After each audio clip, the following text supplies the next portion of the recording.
এই মাদ্রাসাকে পুনর্জীবিত করার জন্য পাগড়ি আছে, পাঞ্জাবি আছে, লম্বা নামাজ পড়ে না, এই মাদ্রাসার অবস্থা হয়েছে, এই মাদ্রাসার অবস্থা হয়েছে।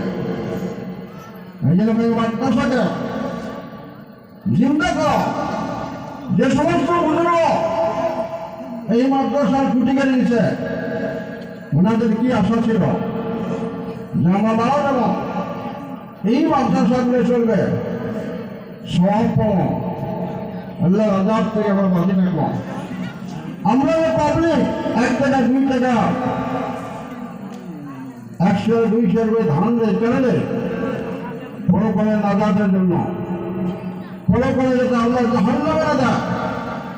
কিন্তু আজকে দেখা যায় চালা হয় মাদ্রাসা পড়া নাই, মাদ্রাসার ছাত্র নাই।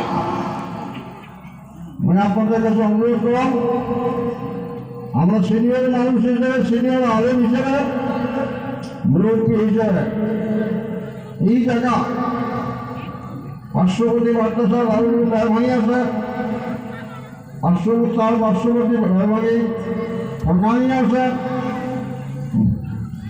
মাদ্রাসা পূর্ণরূপ দেওয়ার জন্য ছাত্র দেন এবং ওস্তাদ করার কেয়ার করে লক্ষ্য দেন যে ওস্তাদ খালি কালেকশন করবে না, পড়া পারবে, এটা লক্ষ্য দেওয়ার ব্যাপার। আমরা ছাত্র দেওয়ার জন্য রাজ দিয়েছি, ছাত্র যেন মাদ্রাসার পূর্ণ পর্যায়ে উন্নতি আমলগুলো হয়। কথাটা অনেকের ভালো লাগবে, অনেকগুলো বেয়া লাগবে। টিচার মিটার আসলে মানুষ ঠিক হয় না, টিচার মিটার আসলে মানুষ ঠিক হয় না। কেন মাদ্রাসা অবস্থায় লোক মাদ্রাসা কেন বানিয়েছে? ছেড়ে নেই মাদ্রাসা, কেন আছে? ছেড়ে নাই